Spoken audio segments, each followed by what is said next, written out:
Monsieur le Président, un grand merci au service pour la rédaction soignée du RSU sur lequel nous avons quand même quelques interrogations. En chiffres et en statistiques, il est très complet, mais pour l'analyse de la répartition des effectifs, c'est guère possible. La pyramide des âges, par exemple, qui n'est pas renseignée par service. Quant à la répartition des agents par regroupement de fonctions, je l'ai trouvée amusante, figurez-vous, ou plutôt poétique. Concevoir, assister, instruire, proposer. Enfin, avec tout ça, c'est difficile d'identifier ces fonctions. À remarquer le turnover de 16% pour le personnel permanent, mais 20% pour les lycées. C'est beaucoup et qui peut s'expliquer par la suite dans l'absentéisme et les arrêts maladie.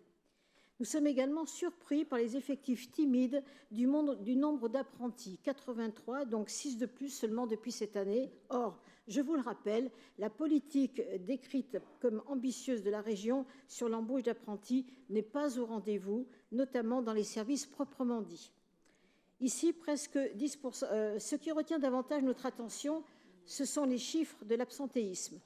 Je me permets de vous rappeler que 2 à 5% est le taux national moyen qui témoigne de la bonne santé de la structure, notamment sur les conditions de travail et le fonctionnement organisationnel de la collectivité. Ici, avec presque 10%, ce taux doit donner lieu à une analyse approfondie pour en connaître les causes, peut-être bien identifiées par vos services, mais non révélées, notamment au niveau des lycées qui plombent cette statistique, il faut bien le reconnaître, que l'on peut également rapprocher avec le taux important d'arrêt maladie et d'accidents du travail. Plus gênant, le harcèlement et les agressions sexuelles au chapitre de la discipline, qui sont également remarquables, mais de mauvaise manière. En commission, j'ai demandé s'il était possible d'avoir un compte-rendu récent de l'association du personnel pour en savoir plus sur toutes ces causes de malaise profond au travail.